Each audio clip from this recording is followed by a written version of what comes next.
안녕하세요. 정신 나간 어머님 때문에 이혼한 여성입니다. 사실 어머님만 정신이 나가신 게 아니라 남편도 문제였으니까 이혼하게 된 거겠지만요. 제가 얼마나 오래 산 건 아니지만 그래도 살면서 남한테 최소한 피해는 끼치지 않았다고 생각해요. 하지만 사람 일이라는 게 다 제 마음 같지 않다더니 결국 이런 거지 같은 일을 겪게 된다는 게 참으로 애통할 뿐입니다. 남편하고는 지인의 소개로 만났는데 그럭저럭 맞는 부분도 있었고 아닌 부분도 있었고 그래요.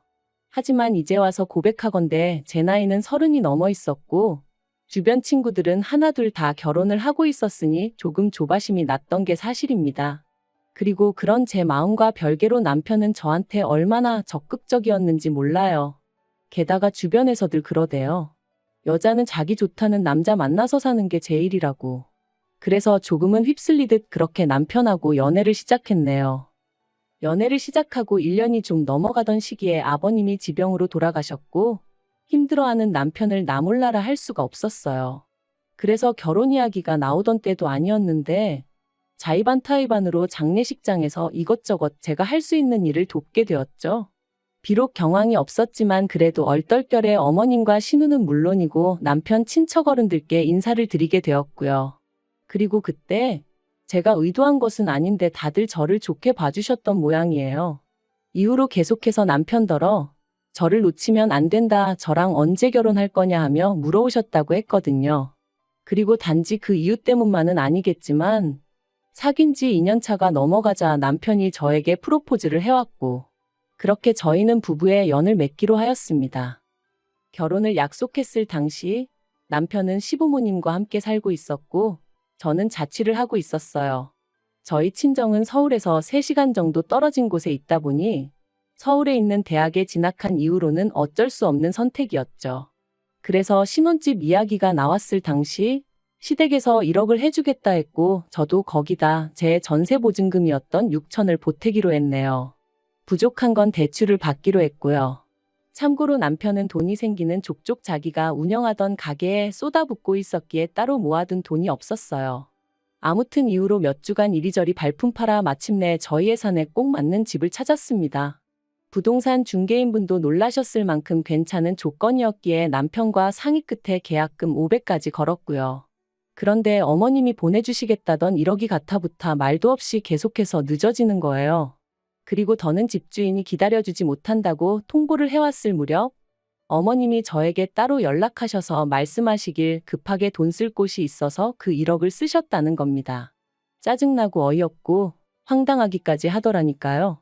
하지만 어머님한테 따지고들 겨를도 없이 식은 코앞이고 당연히 그 집에 들어가서 살게 될 거라는 전제하에 계약해놓은 가정가구들도 있었거든요. 그러니 뭐부터 정리를 해야 하나 싶은 게 머릿속이 어찌나 복잡했는지 몰라요. 그리고 그렇게 계약을 파기하게 되다 보니 처음 계약금도 못 돌려받게 되었죠. 그래서 어쩔 수 없이 가뜩이나 빠듯한 예산이 더 빠듯해졌으니 예단을 생략하기로 했어요. 그런데 그런 저희 결정에 대한 어머님의 반응은 격렬했습니다. 그건 그거고 이건 이거라며 계약금 떼었다고 예단을 안 하는 게 어딨냐며 당신이 하나밖에 없는 아들 장가 보내면서 뭐 하나도 못 받는 게 말이 되냐. 그래서 참다 못한 저도 하나밖에 없는 아들 장가 보내시면서 아무것도 안 해주시는 건 말이 되냐고 따졌거든요. 그리고 이 일로 결혼 전부터 어머님하고 제 사이는 틀어지고 말았죠. 결국 당장 돈 문제가 꼬여버려서 신혼살림 차릴 집을 구하지 못했던 저희는 어쩔 수 없이 울며 겨자 먹기로 시댁에서 신혼생활을 시작해야 했습니다. 제가 무슨 말을 한 것도 아닌데 안방은 못 내주신다 하셔서 그러시라 했고요. 저희 친정에서는 빚이라도 내서 집을 해주시겠다 하셨지만 그건 제가 거절했어요. 어차피 남편이나 저 둘 다 맞벌이에 야근이 잦은 일이다 보니 집에서 보낼 시간이 많지도 않았고 돌이켜 생각해보면 저도 좀 오기가 났던 것도 같아요. 아무튼 남들 눈엔 어떻게 보였을지 몰라도 저는 반지하라도 저희 둘이 살만한 집을 구할 때까지만 머문다는 생각이었으니 크게 절망적이진 않았습니다. 그런데 그렇게 합가를 하고 한 달 정도 됐을 때였어요. 저에게는 여동생 하나가 있는데 제 여동생은 장학금을 받는 조건으로 고향에 있는 대학에 진학을 했었거든요. 하지만 직장만큼은 서울로 다니고 싶어 하더니 결국 서울에 있는 대기업으로 이직을 할 것 같다며 소식을 전해왔어요.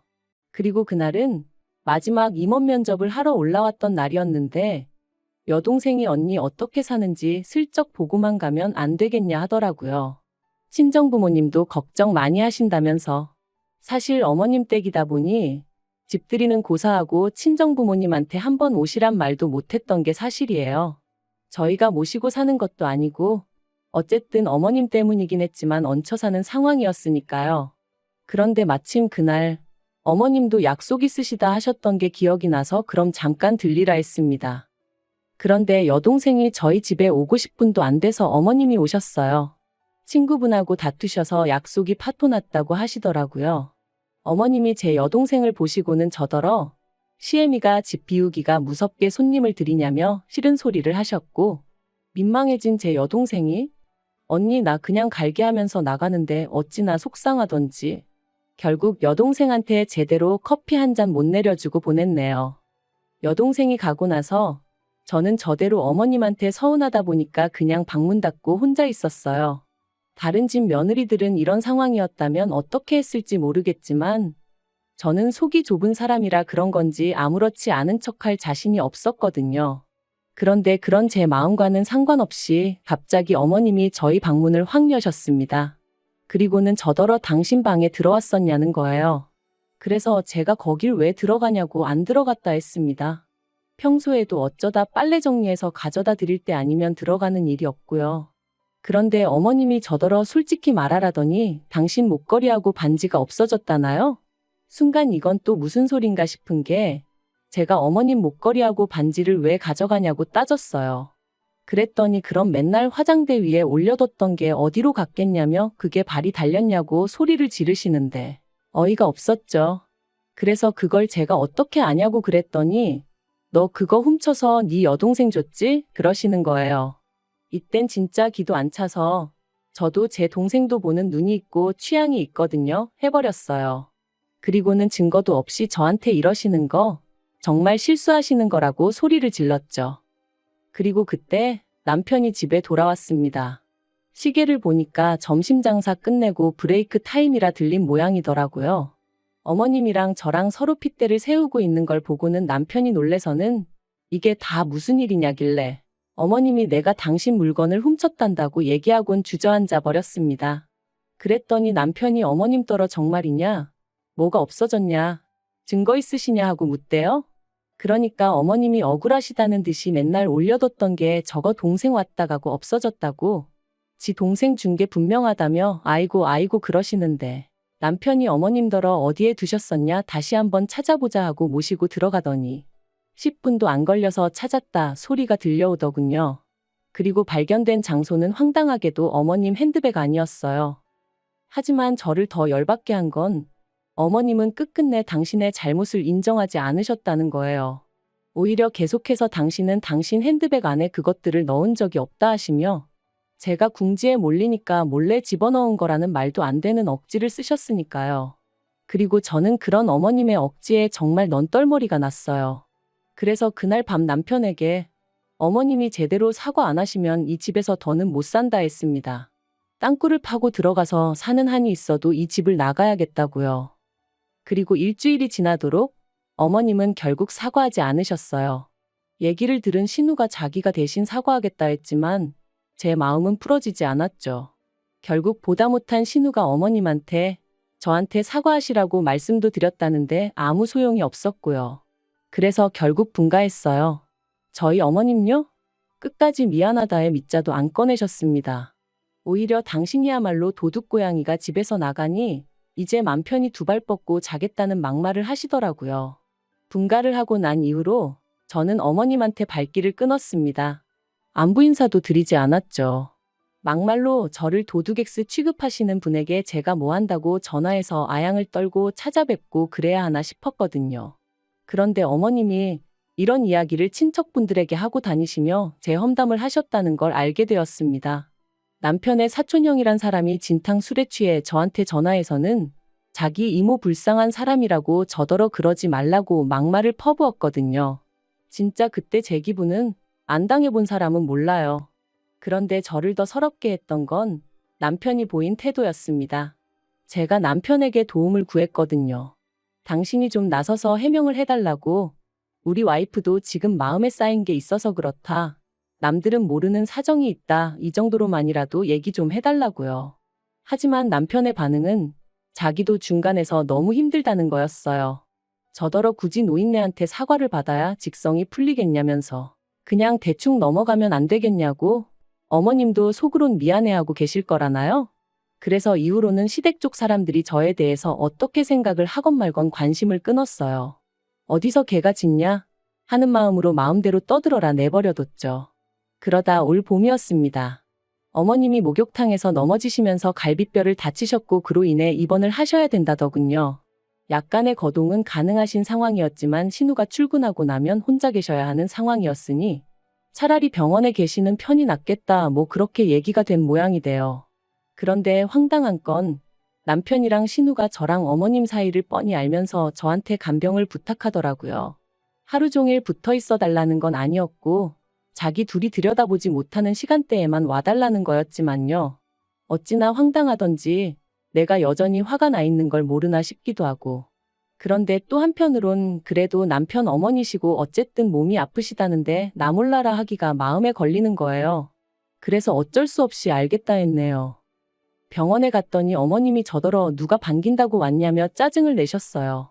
그리고 그런 어머님한테 저도 한마디 확 해붙일까 하다가 그냥 꾹 눌러 참았죠. 어머님 상대로 힘 빼기도 싫고 그냥 그럴 만한 가치도 못 느꼈다고 해야 할까요? 그래서 그냥 어머님이 뭘 하시건 간에 내내하면서 자리만 지키고 있었네요. 어머님이 매점에서 뭐 사와라 하고 심부름 시키실 때만 빼고는 계속 어머님 옆에 붙어 있었고요. 그러다 어느덧 남편하고 교대할 시간이 되어 주섬주섬 제 짐을 챙기고 있는데 어머님이 또 황당한 소리를 하셨습니다. 당신 지갑이 없어졌다는 거예요. 거기에 돈도 뭐 50만 원이나 들어있었는데 이게 무슨 일이냐면서 저더러 또 너냐입니다. 황당하고 어이가 없어서 웃음이 다 나오더라고요. 그래서 제가 또 누명을 씌우시냐, 도대체 왜 그러시냐 하고 한마디 했네요. 그러니까 어머님이 누명 같은 소리 한다면서 저더러 이번엔 못 빠져나간다고 가만 안 두겠다나요? 그리고 그때 남편이 병실로 들어왔습니다. 그래서 제가 남편더러 어머님이 또 시작이시라고 내가 이번엔 어머님 지갑을 훔쳤대 하고는 웃었죠. 그랬더니 어머님이 또다시 아이고 아이고 하시며 제가 당신 지갑을 훔쳐간 것도 부족해 당신을 미친 X 취급을 한다고 억울하다시는 거예요. 나오지도 않는 눈물을 쥐어짜내시는 게 어찌나 가관이던지. 그래서 제가 어머님 떨어 제발 좀 생쇼 좀 그만하시라고 그랬다니까요. 그런데 그때였습니다. 짐 챙겨 나가려는 제 머리채를 어머님이 낚아채셨거든요. 그리고는 저더러 도망가지 말라는데 정말이지 머리가 뜯겨나갈 듯이 아픈 것도 아픈데 억울하고 쪽팔려서 눈물이 다 나더라고요. 그런데 어머님 맞은편에 계시던 여사님이 저희 어머님더러 몇 편 내가 노망났냐 하시며 아까 지갑 침대 밑에 넣어놓고 왜 생사람을 잡냐고 혀를 차셨어요. 놀란 남편이 어머님 침대 밑에 손을 넣으니 정말로 거기서 지갑이 툭 떨어졌고요. 그리고 그제서야 어머님이 제 머리를 잡고 있던 손을 놓으시고는 그게 왜 거기서 나오냐며 당신은 모르는 일이라고 딱 잡아떼시는데 정말 분하고 열받고 욕이 목구멍 끝까지 올라오더라니까요. 남편이 어머님더러 도대체 왜 이런 짓을 하셨냐 추궁했고 어머님이 하신 말씀은 정말 저를 소름 끼치게 만들었습니다. 남편도 신우도 당신 말을 믿어주지 않으니 제 본색을 드러내게 할 생각이셨다나요? 저는 거기까지 듣고는 뒤도 안 돌아보고 병실에서 나왔습니다. 그리고 1층 하단 벤치에 앉아 얼마나 울었는지 몰라요. 도대체 얼마나 제가 미우면 그런 계획까지 세우고 행동에 옮기실 수가 있나 싶은 게. 그리고 그날 저녁 남편이 신우랑 같이 집에 돌아왔어요. 그리고는 저를 보더니 오늘 일은 일단 미안하게 됐다고 하더라고요. 그래서 나는 어머님한테 사과를 받아야겠다고 그렇지 않으면 그냥은 못 넘어간다 했습니다.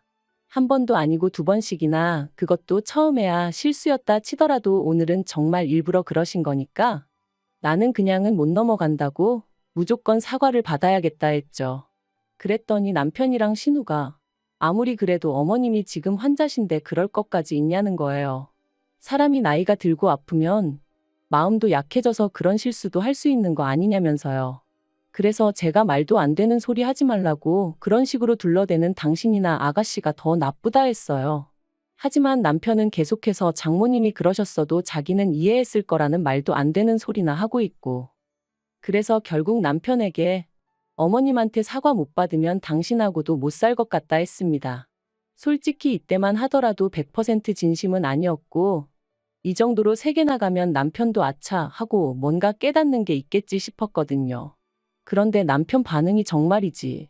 자기는 제가 이렇게 독한 줄 몰랐다면서 진짜 너무한다 소리만 계속 하대요. 그리고 그런 남편의 반응에 저는 정말 질려버렸습니다. 그래서 결국 정말 이혼 서류에 도장까지 찍게 되었죠. 물론 막판에서야 남편이 이렇게까지 해야겠냐며 저를 잡긴 했는데 그땐 제가 오만정이 다 떨어져서 남편이 꼴도 보기 싫더라고요. 어머님이야 말해 뭐해요. 솔직히 어머님이 정말 치매라던가 그런 거였으면 이해했을지도 몰라요. 하지만 정말 멀쩡한 양반이 말 그대로 저 골탕 먹이려고 그랬다는 게 용서할 수가 없었어요. 그런데 더 황당한 건 엊그제 남편한테 전화가 왔습니다. 어머님이 요새 입맛이 통 없다 하시면서 제가 담근 김치가 드시고 싶다 하시더래요. 맨밥에 그것만 있어도 밥이 꿀떡꿀떡 넘어갈 것 같다면서요. 그러면서 저더러 올해는 김치 안 담냐며 자기 좀만 주면 안 되냐는데 그래서 너 같으면 주겠냐 그랬습니다. 그랬더니 죽은 사람 소원도 들어준다는데 산 사람 소원 못 들어주냐길래 죽었든 살았든 내 알 바 아니니까 이딴 걸로 연락하지 말라고 그랬죠. 진짜 사람이 곱게 늙어야지 나이 먹고 다른 사람도 아니고 가족한테 해코지를 하려 들었다는 게 지금도 생각만 하면 소름이 끼칩니다. 정말이지 죽어도 소식 전하지 마세요.